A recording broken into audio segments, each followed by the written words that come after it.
Welcome to the Modern Watchman podcast, where faith meets the front lines of culture. We break down what's happening in the world, what's behind it, and how believers can stand strong in truth. We're not here to fear the times, we're here to understand them. Because being watchmen means staying awake, staying ready, and staying grounded in the Word. Let's get into it.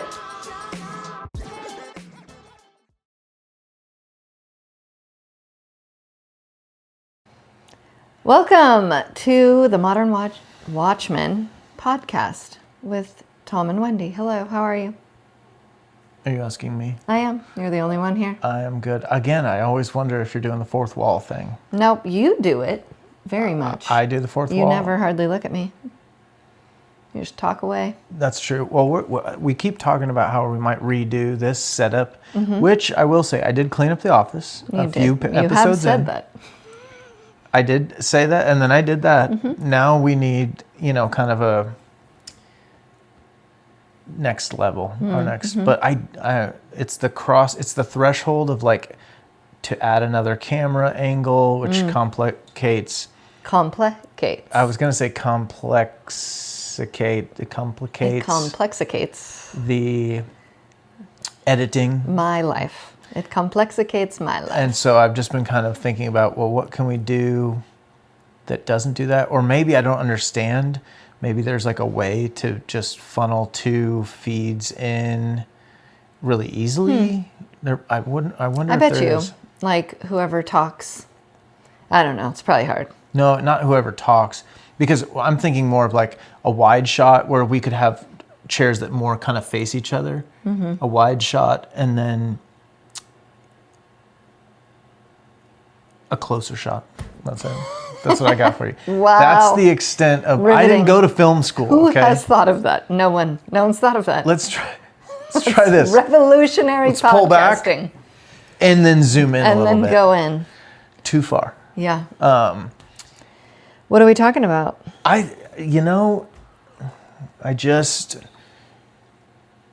It's low-hanging fruit, but I really think the government shutdown stuff is like, at first I tried to ignore it. Yeah, we really did. I think a lot of people are kind of doing that a little bit. Ignoring it? Well, just like, we're just so conditioned. First off, we all probably thought at midnight on September 30th, they were going to come up with a continuing a CR, right? A continuing resolution. They did. They did, but they didn't. Well, they Right. did. They just didn't agree on it. Of course. But that was plan A. But I think we all were just like, this is a bunch of fluff, because it always usually is that both parties kick the can down the road. And so I really was like, I don't know. I knew Trump would be willing to shut it down, because he has before. Question. What does this actually really have to do with him?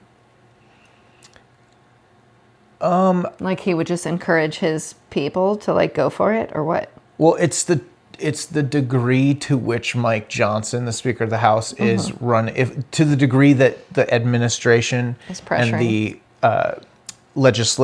Republican legislative leadership is on the same page. And I think they kind of are for this. Like, it's not like Mike Johnson's not blaming Trump and Trump's not blaming Mike Johnson. Right, They're showing a pretty solid unified front on the right. Which is what they need to do. Absolutely. Or they kind of both look bad. Well, it is, like I've said before, the issue that's holding it up is clearly the Democrat holdout on the funding for healthcare for non-citizens, whatever term that. So it's not reflecting poorly on the Republicans.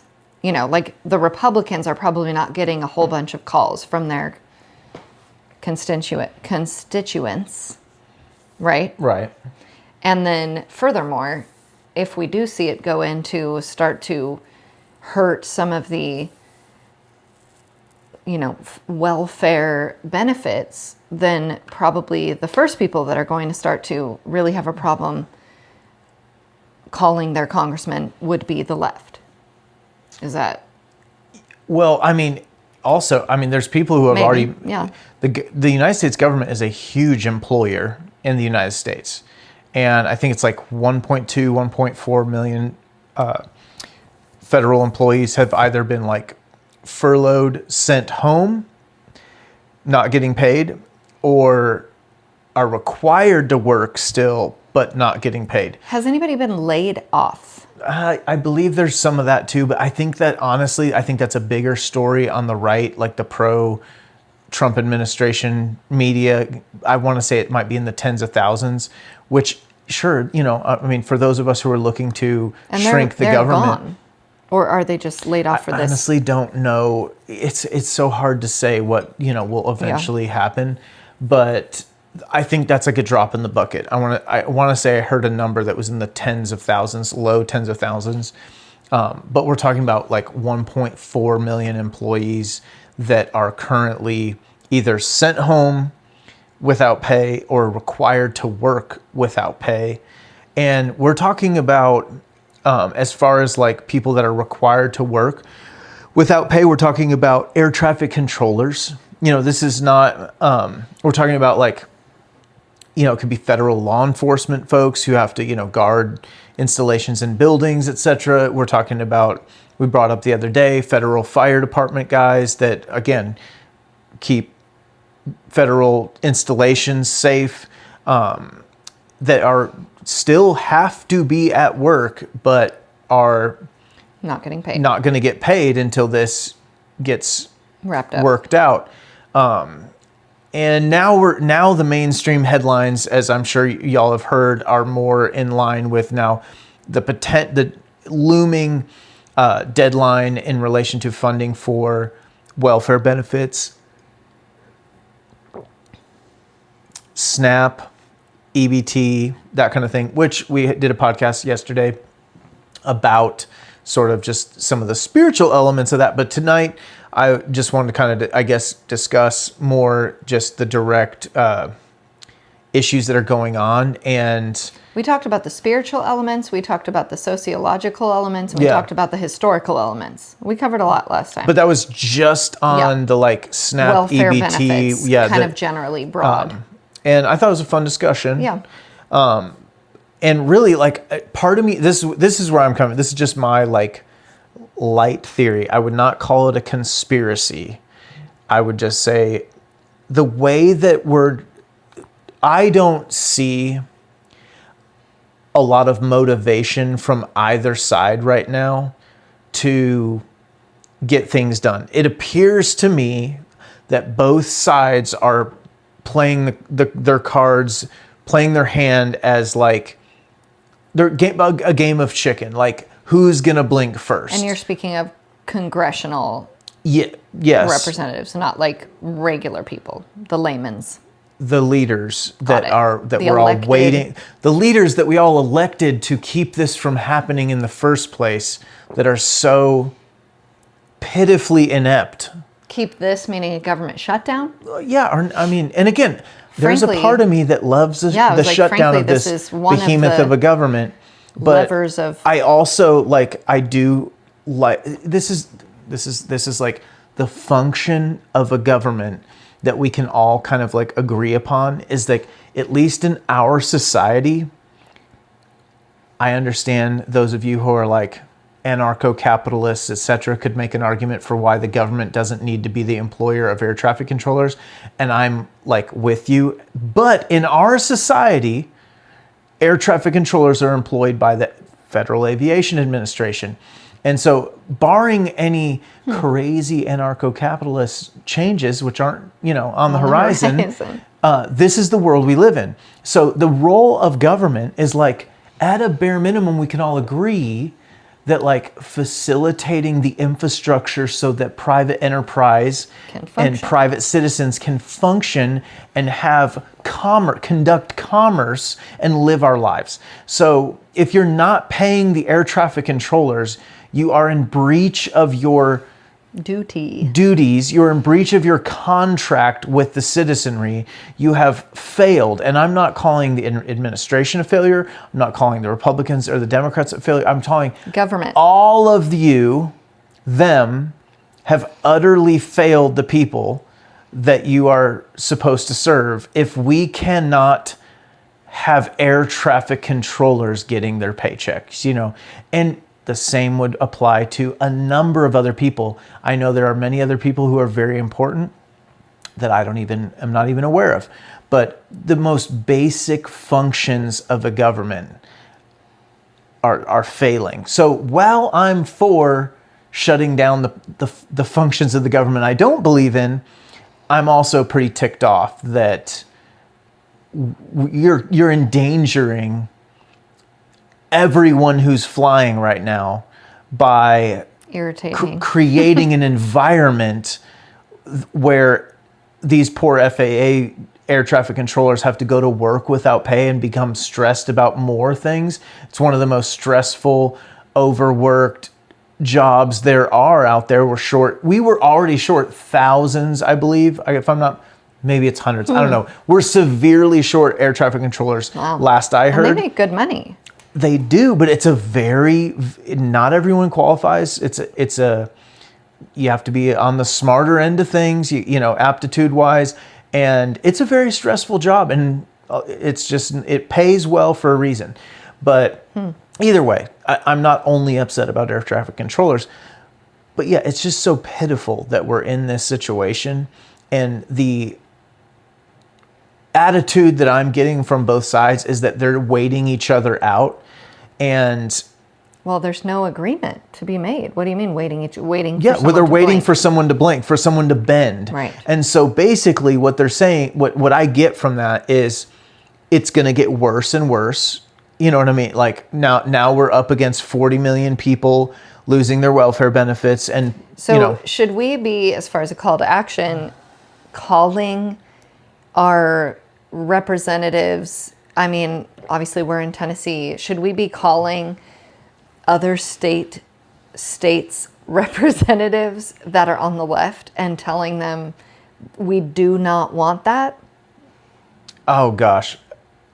We don't want the non-citizen Medicare or whatever. I call my state representatives regularly. I have to be in the top 10th of 1% of Americans for that. However, I have very, very little faith that is effective at this point for this issue. Okay. But that's my opinion.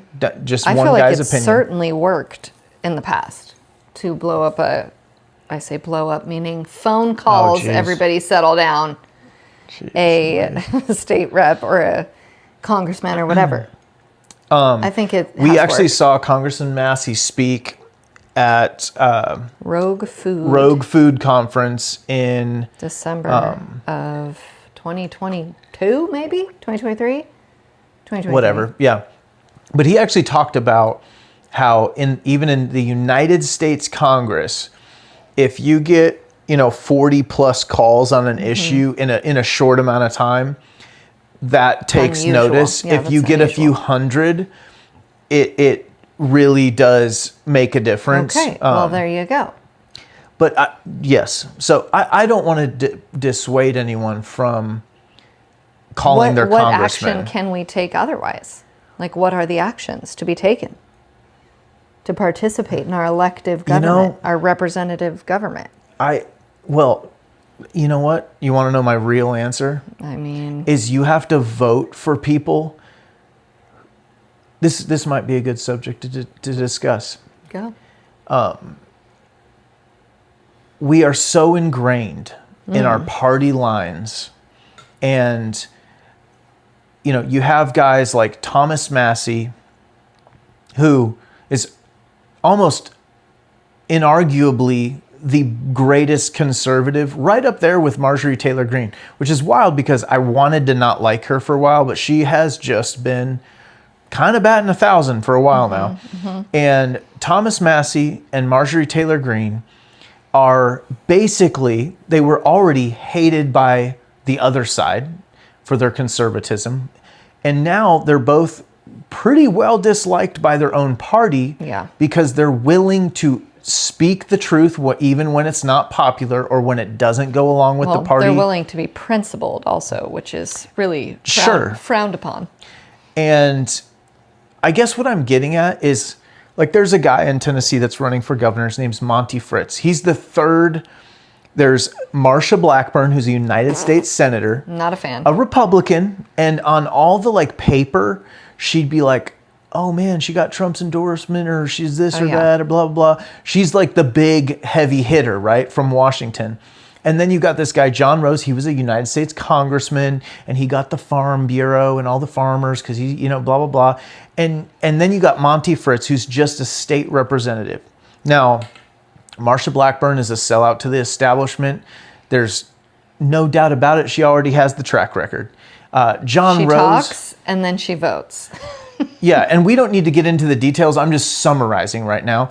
But John Rose is probably not a bad guy, but is again, he's got enough special interests that it's about that and not the principles. Not the people. And not the people, not restoring freedom and liberty and adhering to the Constitution above all else. And then you got Monty Fritz, who when you hear the man talk, you actually have the opportunity to see him because he doesn't get a ton of publicity. He doesn't get a lot of mass media. You're like, this is the guy. This is the guy, no doubt. But you're not seeing some super well put together commercial, social media post on Instagram from him. But you have to actually hear him. But when you do hear him, you get this genuine, oh no, this is the guy. You're persuaded. That would not sell you out no matter what. And as voters, we have got to start looking through a lens of like, if the Republican establishment picked this person, they've already sold you out. Yeah. If the Democrat establishment picked that person, they've already sold you out. They work for them already, not you. And so if you want to talk about what we do to fix this, you vote for the guy who, and you got to do, maybe it wouldn't hurt to do a little research and do a little digging to who's all running and actually pick like the third guy is probably the best. And you're talking about in primaries, because once you make it through the primary, you are not sold out to the establishment. Or there could be an independent candidate. Sure. And now, mind you, I am a conservative. I hold conservative values and principles. But here's what, and believe me, I've been a libertarian for years. I was a delegate for Ron Paul at the county level years ago. Like I was still a conservative person. The Republican Party wasn't conservative enough at that point. But what I hear from people saying is like, well, the guy who only got 9% of the vote, he's never going to win. Well, that will always be the case if you behave like a sheep and just vote for who you're told to vote for because you think they're going to win. You don't vote for who you think's going to win. It's not about being on the winning side. It's about who is the right person. Well, sometimes I still believe, like, here's an example. In New York right now, we've got Cuomo, okay? Hilarious. This is for mayor. Mondavi, is that how you say it? You talking about the guy who's like a communist? Yeah. And it's not Mondavi. Mondavi was a winemaker. And something like that. Very close to that. Please look it up. Mondawi? No, look it up. And then the Republican. I can't even think of his name. I think it starts with an S.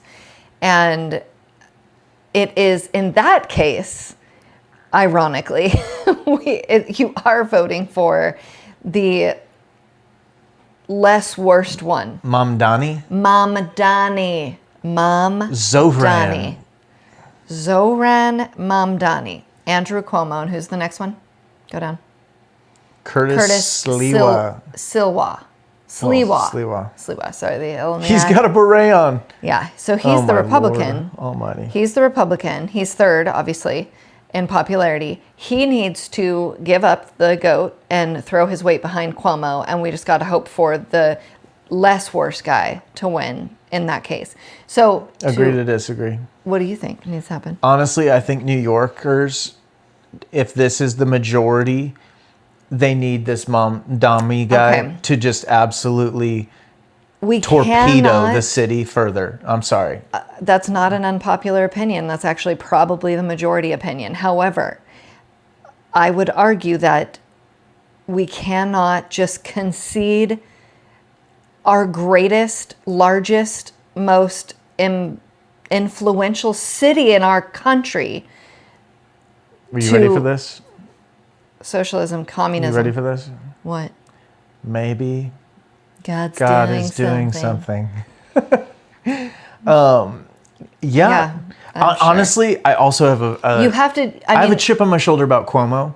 That guy was he doesn't deserve to have a mic put in front of him, to have a camera put on in front of him, to hold an office ever again in his life. He should possibly be tried for crimes against humanity, for how he dealt with COVID. Don't disagree. So honestly, he should be facing the death penalty, or life in prison without parole at a minimum. I will literally let New York have a communist before you give it back to Cuomo. It's just unbelievable. No, I'm sorry, I can't. It's not giving it back. He was the governor. Same thing. Manhattan governor, whatever.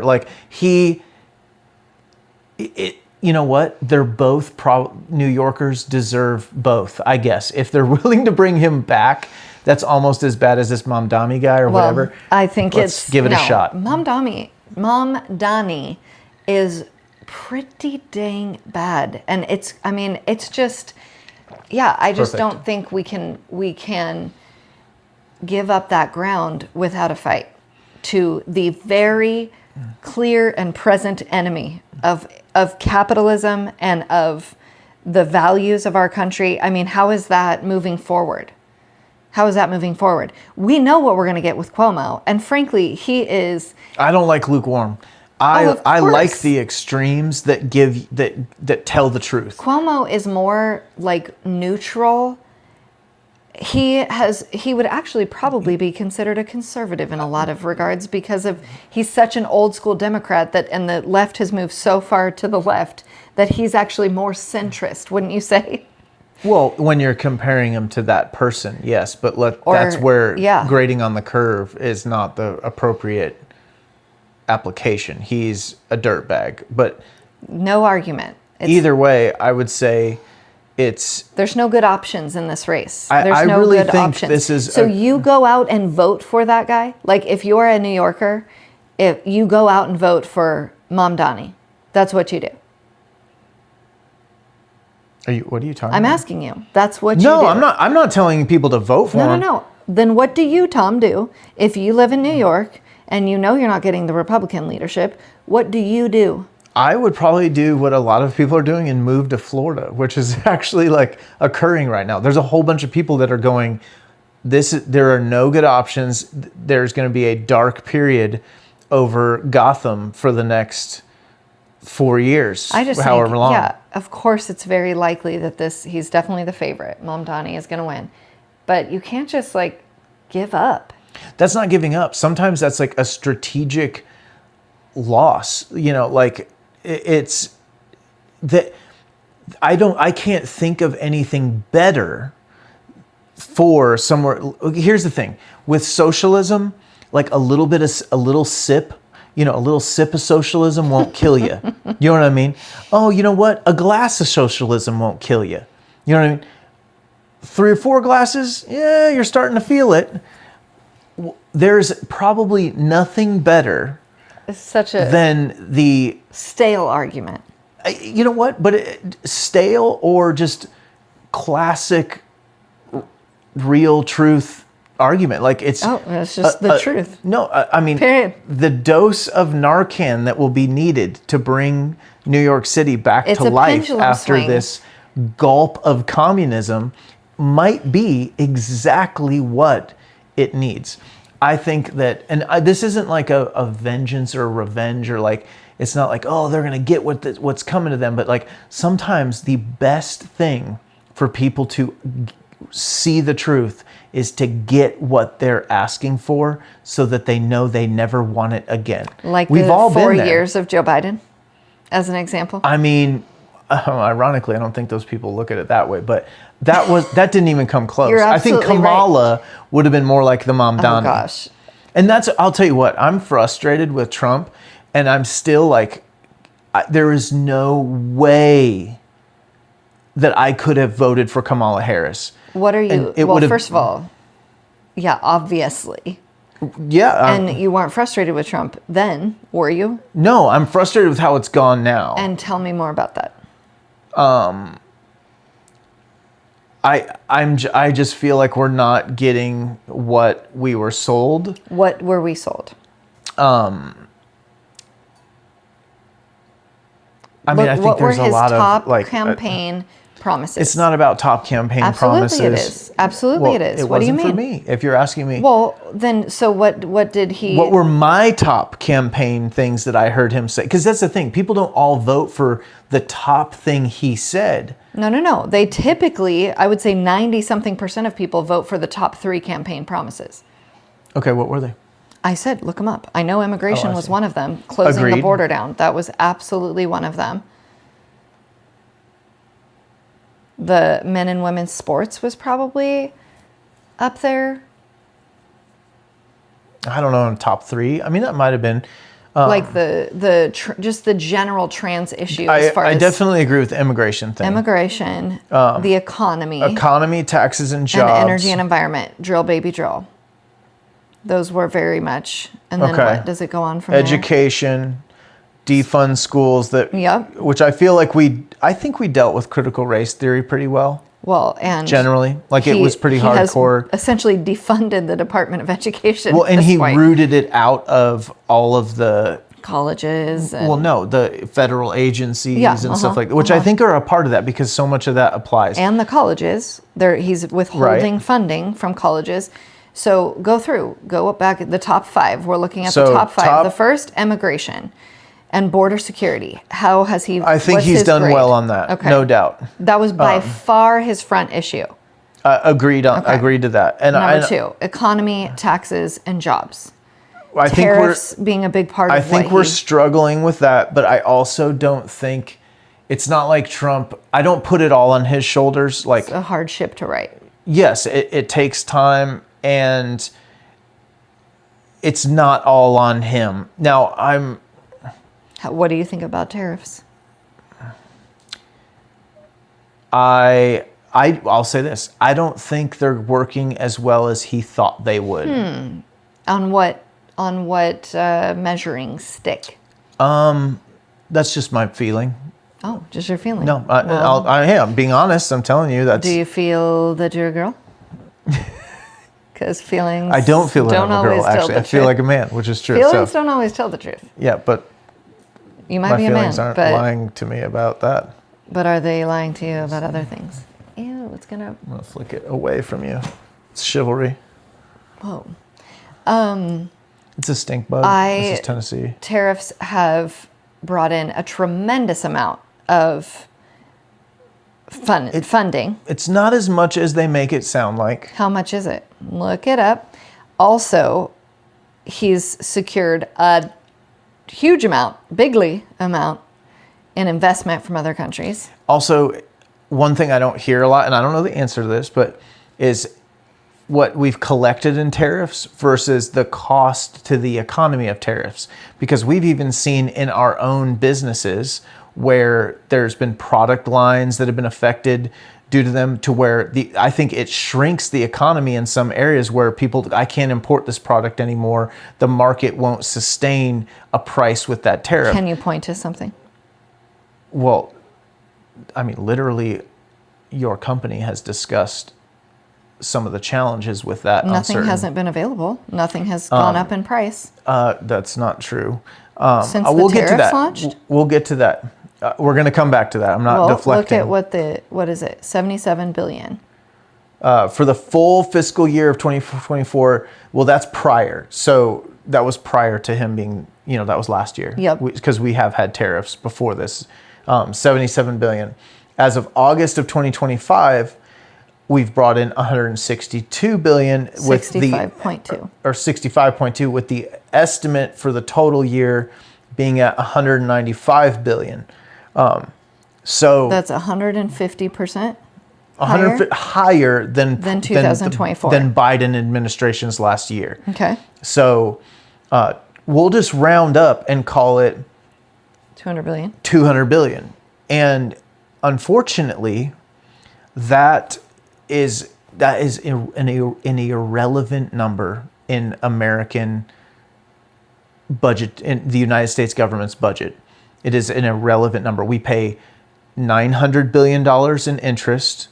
We pay $700 billion in defense. Yes, nothing is irrelevant when you are talking about, like, scale it down to a home budget. It's the same as, like, scaling to you eat out once a week instead of 3 times a week.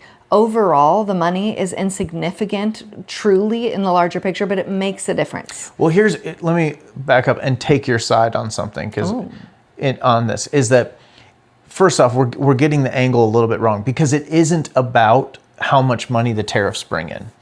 It's really more about restructuring the trade agreements. Absolutely agree. And Bringing so industry back. In that regard, I fully support Trump's approach of restructuring trade deals with our friends and neighbors, etc. 100% that needed to happen. Making them fair.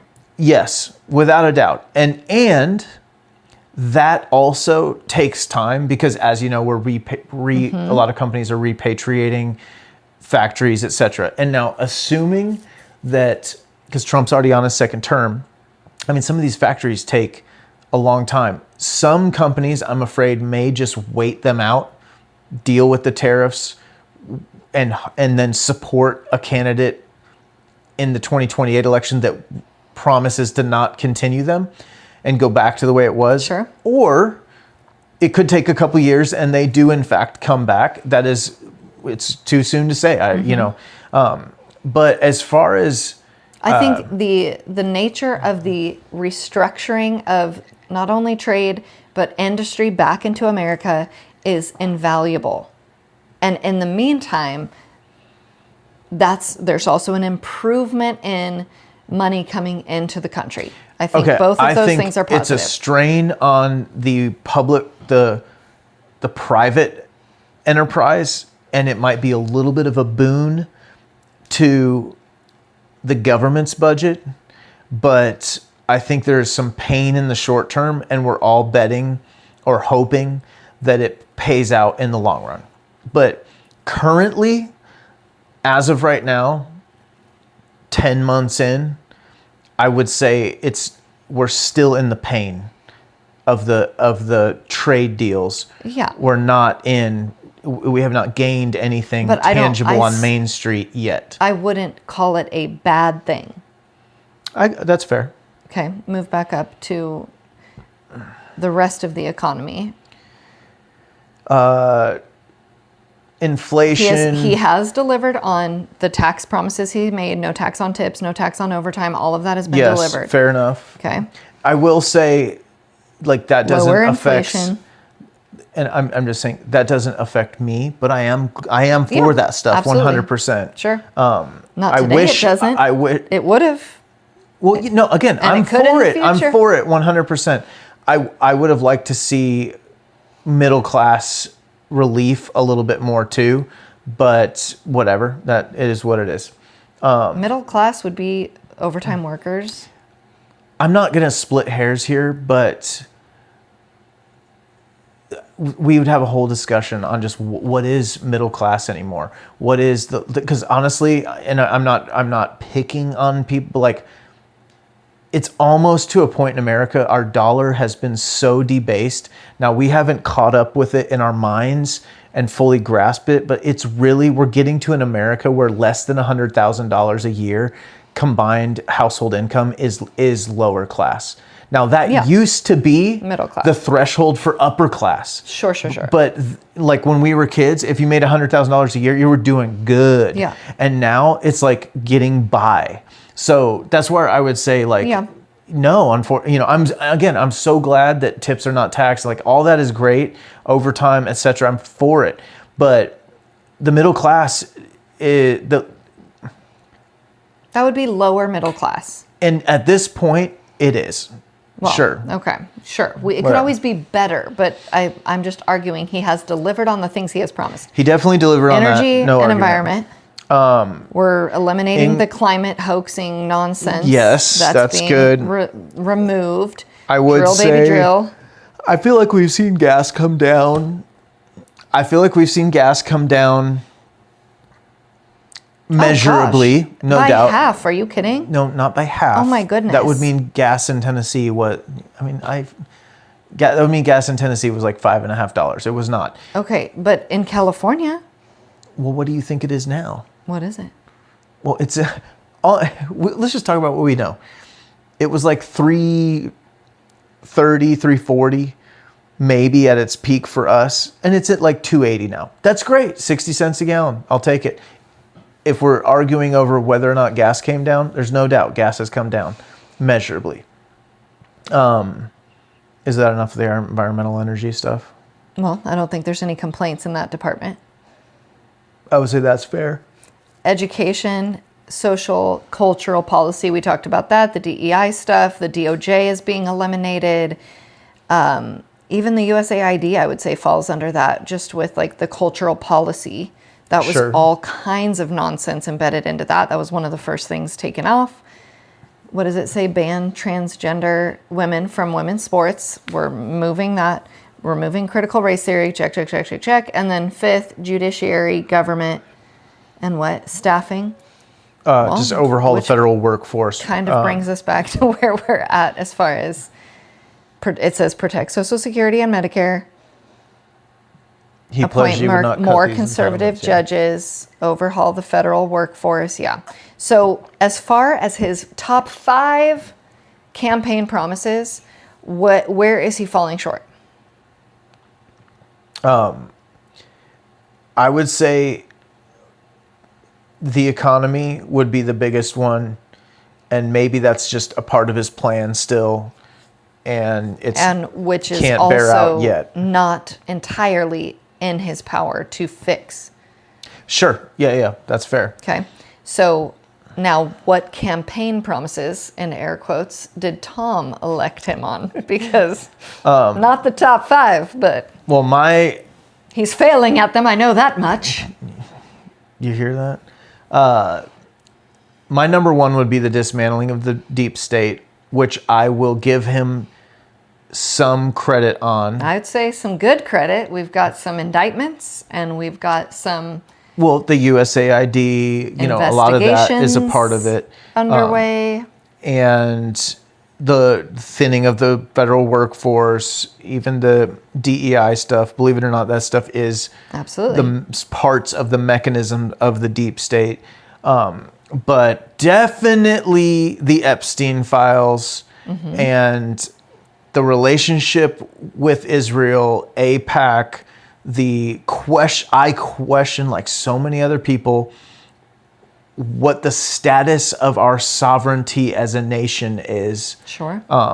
And I do not feel reassured and confident in that.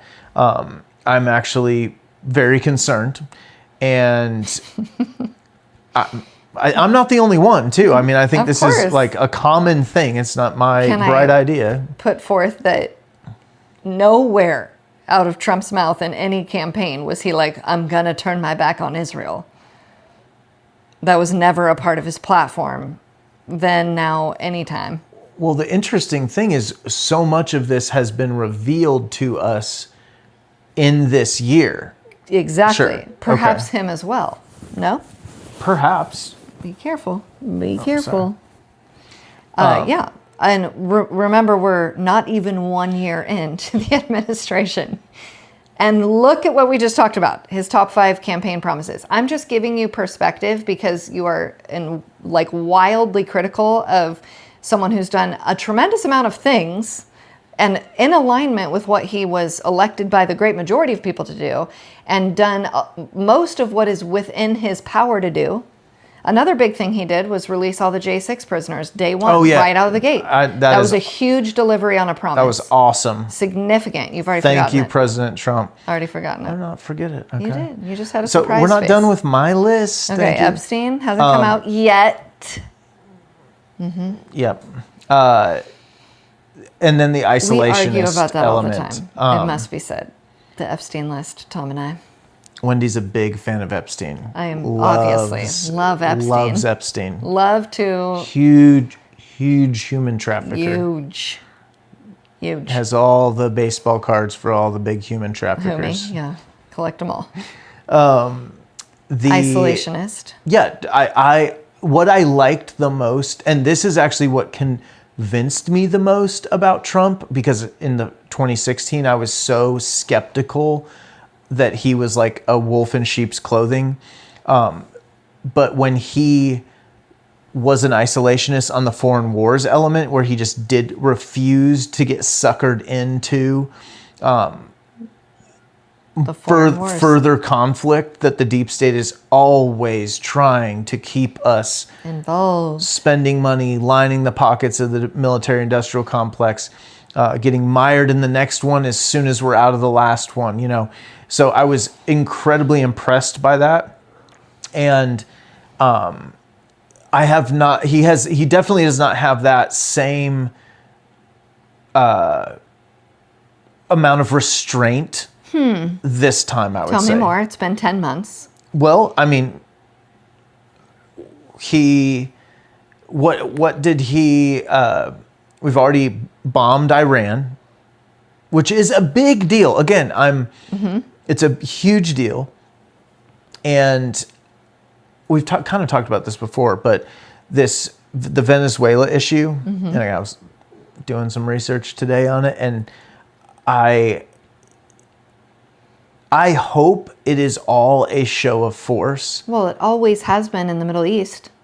What do you mean? Like our aircraft carriers being over there. We've had aircraft carriers in the Middle East for since the Gulf War. Right, exactly. Okay, so it's a projection of force. So we did recently move an aircraft carrier down to South America. I think it's on its way. You're right. Yeah.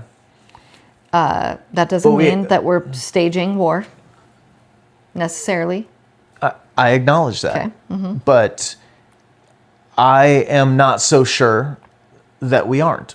Sure. And it's also he did run on no new wars, so that would be a bummer.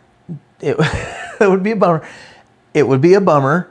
Now, again, I'm so torn on this, and I'm like, because Trump is such a wild card, like he really is a tough guy to predict, right? And that is what makes him such a formidable leader and opponent to the folks that he's negotiating with or whatever.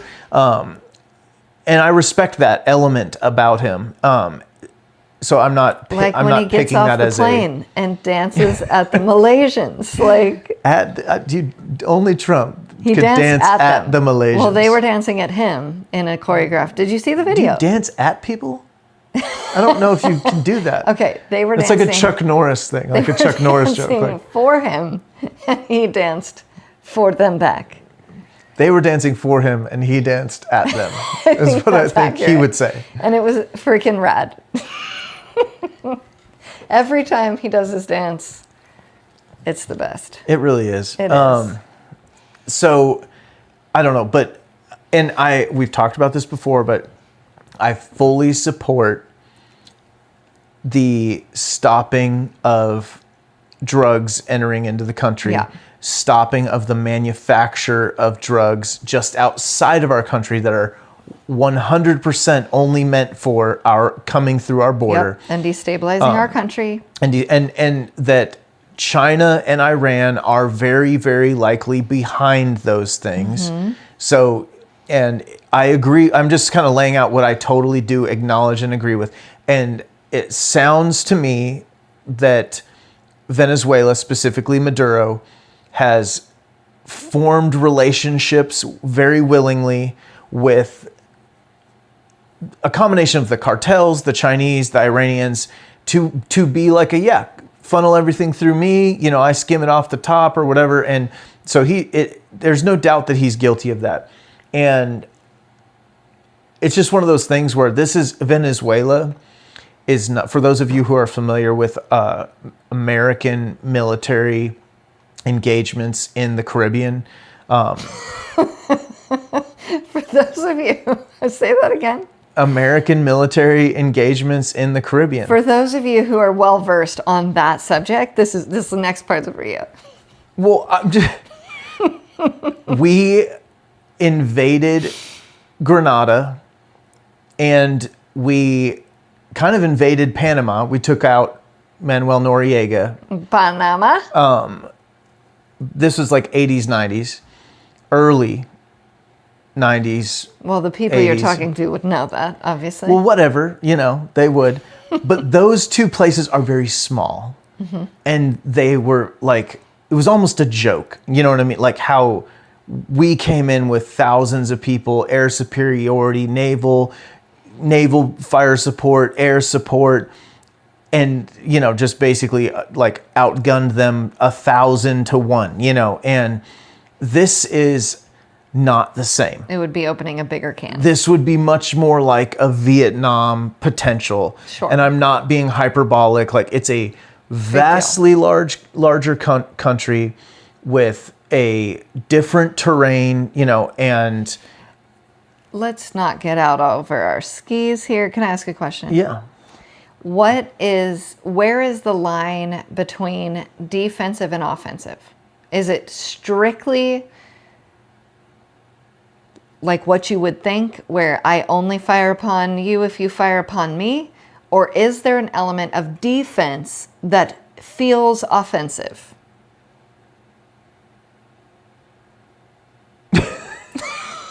What? I don't know if you just blew my mind or if I just couldn't follow that. I'm not sure. For example, the projection of force, which would feel offensive, I will say, or even the bombing of Iran, which is... It feels pretty offensive.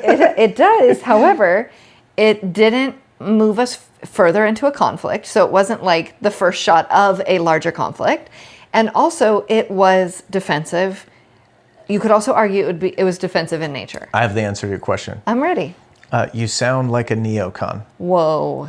Yeah. Rude. We have to preemptively attack. No, listen. That's what the entire argument of the neocons was. We have to take our enemies out before they take us out. That's a slippery slope into nation building and Iraq and Afghanistan all over again. Yes. Don't be rude. Okay. I'm just saying. We're just being nice. I called her a neocon and she's offended. That's a good thing. I'm married to a good woman. Okay, listen. I asked a question of you, and then somehow I'm a neocon. My question is, what is the line between defensive and offensive? Your brain blew out. Your brain blew out. Yes. I don't think... So can I just rephrase that? Because I think I know the spirit Rephrase my question? Well, I think that rather than pose it as just defensive and offensive, we can kind of maybe look at it more in like the nature of what we need the end result to be. So we can all agree, like, we're trying to stop the drug thing. Sure. I believe that's Trump's, at least that's, unless he has an ulterior motive he's not telling us about, but taking him at his word, it's about keeping Americans safe from importing fentanyl and drugs that are manufactured or flowing through Venezuela with the help of their government, right? So let's just say that's all true. I agree. Okay. Well, then, if we need that to stop, what is an acceptable way to do that where we can accomplish it without going to overdoing it or having a full-blown war? That's so my question, it could be, and I fully acknowledge this. Again, this is the holding two ideas things. Like, just because I say I'm concerned that we're doing a massive buildup in the Caribbean does not mean I'm 100% sure Trump is going to war. It also doesn't make me a neocon. Back off. That's really funny. That was a low blow. Yeah. And I'm so proud of you that I'm married to a woman who's so offended by the I can be neocon. called a racist. Okay. Racist, bigot, xenophobic, but don't call me a neocon. That actually still means something. I love you even more. Oh. But basically, versus... So we don't know. The line does not exist. No, what I'm saying is versus, like right now and again, I don't have any like secret lines of communication with anybody. I don't have insider knowledge, but what I have read and picked up on is we already have boots on the I ground have in not Venezuela. been able to see that that's true. Well, Mr. Insider reports. I'm telling you, I believe it is true. Now, Here we are again. I feel. That's how I feel. that's different. That's how I feel. Again, this is like I believe it. And we had, therefore just it so you is. know, we had people on the ground in Iran for those airstrikes. Sure. Okay. Like, they don't talk about it, but we did. Okay. Okay. And there's a lot. What does that mean? Like, what does it mean to have people on the ground to you in a good way and a bad way? Any boots on the ground are bad boots. No. But it's a slippery slope because, Slippery again, slope. I'll use the Vietnam thing that I brought up to you last night or the night before. We had advisors on the ground in Vietnam in like 1957, 58. Mm-hmm. And the Vietnam War really didn't kick off until 63. And it's a slippery slope though. Now, right. But is it a slippery slope? well, it can be. Okay. It can be. And the difference is like, what is the mission? What are they setting out to do? Sure. Are they setting out to just hang out or Don't we have boots on the ground because everywhere? here's what I'm getting at. We could surgically, the same way we just like bombed Iran and we're over it. Yeah. We could take the people out that need to be taken out and the critical infrastructure of the military out in a very Quick. short and Yeah. sweet moment. Like Okay. Venezuela is not that much of an opponent. Would that be considered defensive or offensive? Oh, it's definitely offensive. And would that be appropriate or inappropriate? I think you're talking about things like war, like you're talking about assassinating or capturing a sovereign nation's president. I'm not talking about that. I'm asking you I didn't say that. Don't put that in my mouth. Well, that's what they're talking about. Who are they? What do you think they're doing in Venezuela? Like, what do you think the point of Venezuela? They're talking about removing Maduro. Maduro has been like, peace, peace, peace. I want the peace. Why do you think he's saying that? This is like Saddam. Saddam went and like swore up and down, we don't have any weapons of mass destruction. They're making that up. They didn't. right. You're proving my point. What's happening? But I'm not here to defend Maduro. Maduro's an absolute garbage human being. But my point is he knows a little bit more than you do or I do about this, and that's why he's screaming peace, peace, Well, they're peace. also moving because an he Air knows Force carrier, airplane carrier. Air Force should have carriers. I'm glad you brought that up. What's it called? An aircraft carrier. Aircraft carrier. That belongs to the Navy, unfortunately. That's right. We should have some Air Force carriers. We've been shortchanged, airmen. Man. We need to get on that. Trump, that would be a need some- killer move, is give the Air Force, you know what? And I could just Give see the Air Trump Force a saying it right craft. now, like, Air Force it's been too long. Air Force hasn't had a It's craft. going to be huge. Hasn't had a carrier until now. It's the first aircraft. No one's ever done it. It's the first Air Force carrier. People thought it couldn't be done. It's so good. But anyhow, We're having a good time. Where were we? You know what's going on right now is it's not 11:30 at night. Oh, we're livelier. We're firing Are we? more in our giftings. I don't know. We're also like fired up, like calling each other neocons. It's a little We're wild. not calling each other that. I said what I said. Okay. So it's a slippery slope. It's yes, and I think that I just am concerned about that because this is what it looks like. Now maybe he's got a plan, but I think our role, or the way I see my role as a watchman, is again holding two ideas. You can scream out into the world, Trump, I do not want to go to war with Venezuela. Mm-hmm. It's almost like a leash, like you're saying, I do this much, but don't you dare do any more than that. Does that make sense? Mm-hmm. It's like, yes. And I push back against our local politicians and stuff, and it's like, Oh, really? it's I have a much more intimate like relationship though than I have relationship with Donald Trump, right? Yep. Where it's like, you guys, I'm going to disagree with you and I'm going to push back. It's not that I'm like against you all the time and I hate you. It's like, it's a wrestling, and it's like hey, do what you do, but there's going to be pushback. And that pushback is there to keep you from going too far. That's our role as citizens sometimes, is to say, I don't support that. What we don't want to do, and 9/11, post 9/11 America is a great example of this. Toby Keith, I'm going to put a boot in your ass, is a great example of this, where we gave a blank check to our untrustworthy government, and they eroded our freedoms. They spent all our money. They poured out our blood for nothing. We didn't know we couldn't trust them yet. No, we did. Many of us did. We were all very concerned about it. You didn't know. Honestly, I thought that was a whole different study or concern. I was thinking, I can't, now looking back, I'm like, I don't know why I thought this, but I thought we were much closer to a revolution at that point. Oh, and I was like, you were like this is going to do it. September 11th? No, the Bush administration's blatant growth of the state, taking freedoms away, and like looking back now, I'm like, I didn't realize how much more we had to give up. Well, and nobody was paying attention or had any idea that was happening. Really, people still don't know what the Patriot Act is.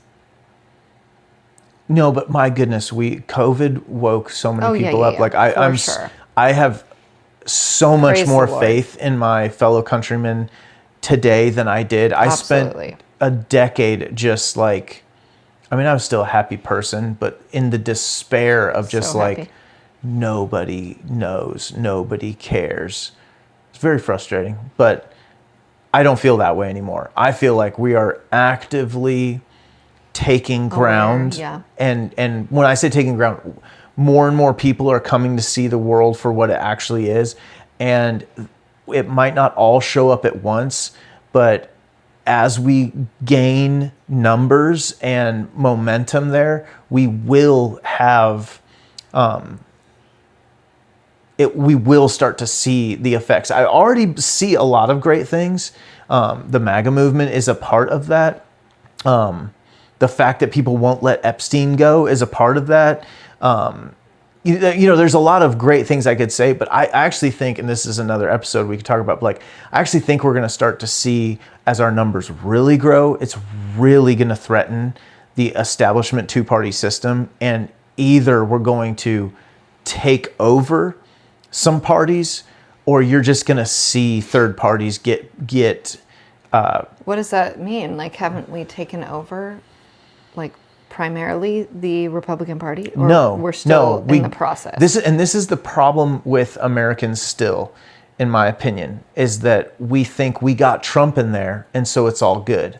But there are 435 congressmen and 100 senators, but there's whatever proportion belong in each, party. 435 congressmen, 100 senators, and most of them are sold out losers, treason, traitors to the people. And we can't go, yes, we got Trump in, we're good now. No, for sure. This is why the midterms are so critical. So important. More important almost. We need to really harp on that. We have some time. We'll definitely will, for sure. We do, except for right now, we're just about to open early voting for New Jersey and other places. So like the midterms are not just, like, there are local elections that are also critical. We'll have to do some diving into like what the big races will be. But yeah, I mean, it is so important who we send to Washington to represent our congressional district. And like right now, I mean, Obama spent what? How many terms before he was president?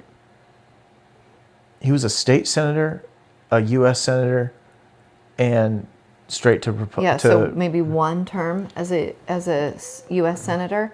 This is what I mean. Like, the people we allow to come into the halls of Congress are our future president candidates, and right now, did you find it? Yeah, he did one term. And then in his first term as a U.S. senator. I mean, that could be. That's because he was backed by the deep state. Let's just be real. But whatever. We may see something similar with J.D. Vance. He went in his first term to the vice presidency. Right. And then will probably be the candidate. And he was backed by Palantir and Peter Thiel and the deep state. Not the deep state.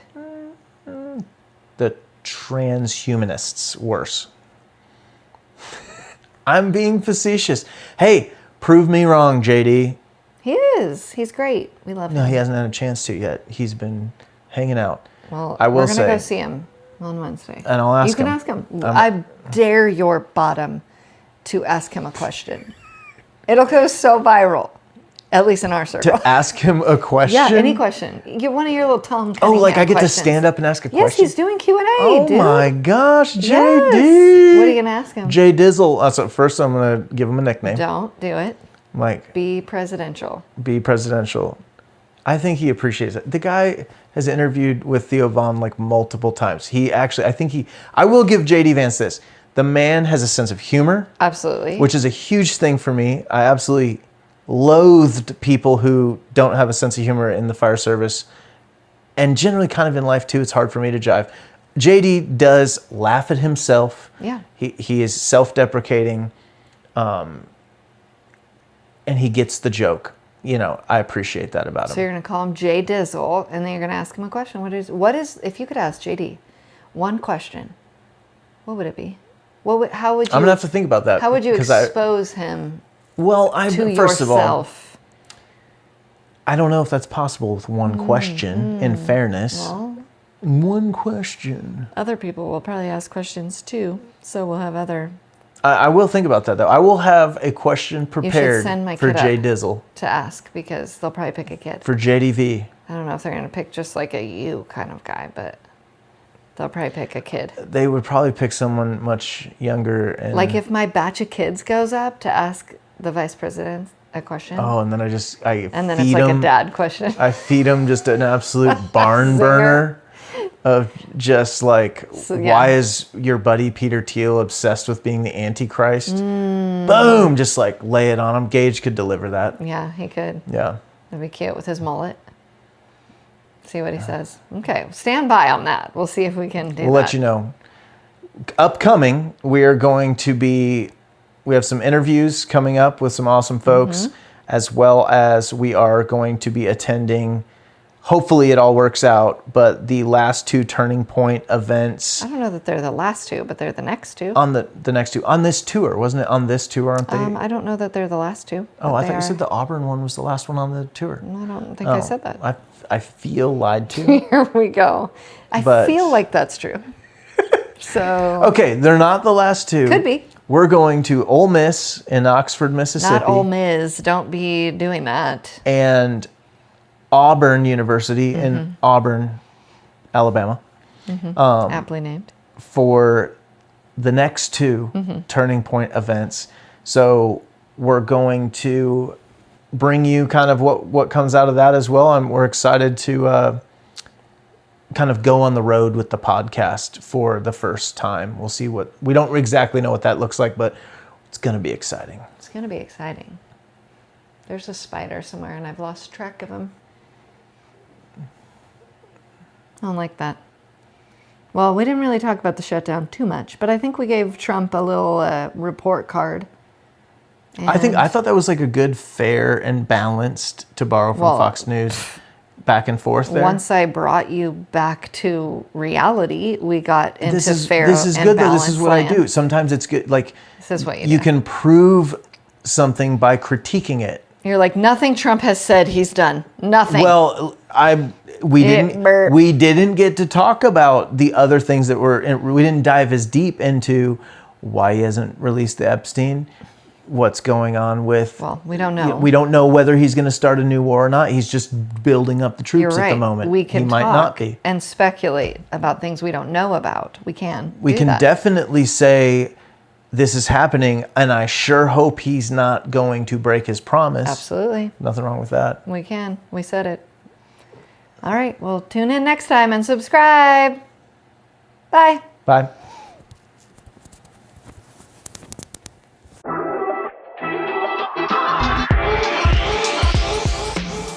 Thanks for joining us on the Modern Watchman podcast. Remember, truth isn't just something we believe, it's something we live out every day. Stay alert, stay discerning, and don't lose sight of the hope we have in Christ. Until next time, Be watchmen.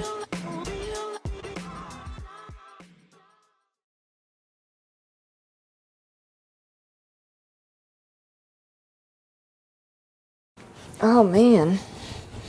Wendy got poop on her feet. Is this the second time in a row? Or I don't know. That's how aggressive life is. We live on a farm. It's a minefield. It's aggressive. Man. It could be golden retriever puppy poop. No, it could that's be not what chicken this poop, is. duck poop, peacock poop, Cat poop. cat Chicken poop. Did you say chicken I poop? did say chicken. It could be... I mean, it could be cow poop. Cow poop. From when the cows got out. Could be horse At poop. one point, it could have been pig poop. Oh, there's a lot of options. Could be horse poop. Cadence rides horse the horses poop, yeah. around. Well, we know in this case, it was probably a poultry Dude, or we need fowl. a mat over here for this purpose.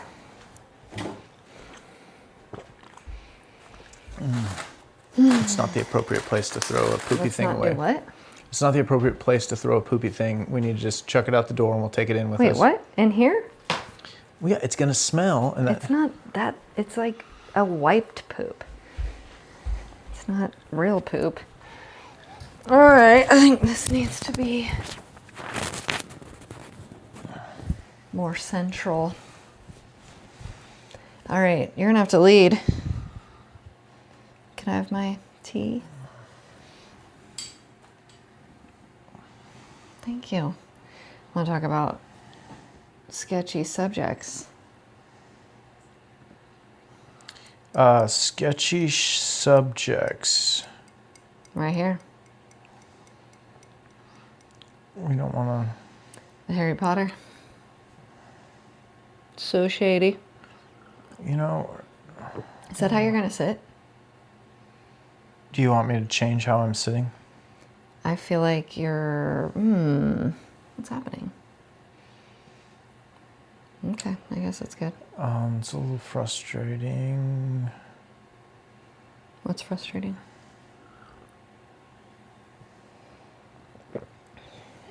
Hold on one second. How is it that monk fruit sweetener is 0 calories and 8 carbs? Can you tell me that? Probably not that good. Witchcraft? I'll have to try it. But why? How? How is it 8 carbs when it's 0 calories? Well, no, those are the carbs you want. No, I still have to count them. And then, like a fizz stick is like 4 carbs. You know? It's like a whole thing. Also, tea is so gross. I just really don't like tea. What are you doing? Well, I had some stuff pulled up and it all went away. Which stuff? You gotta Government- go back. No, you gotta go back. You did it in ChatGPT? Yeah. You didn't go there to your things? Yeah, it didn't show up here. When did you do it? Like literally right before we came out here. Yeah.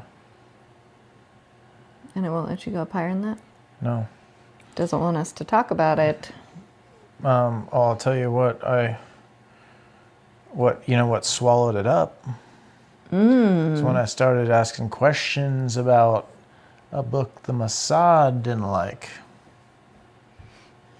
I'm just saying, that's the next query I did, and then everything disappeared. Did that query disappear? No, it's just the book release date question is there still. But I can't go, but let's see.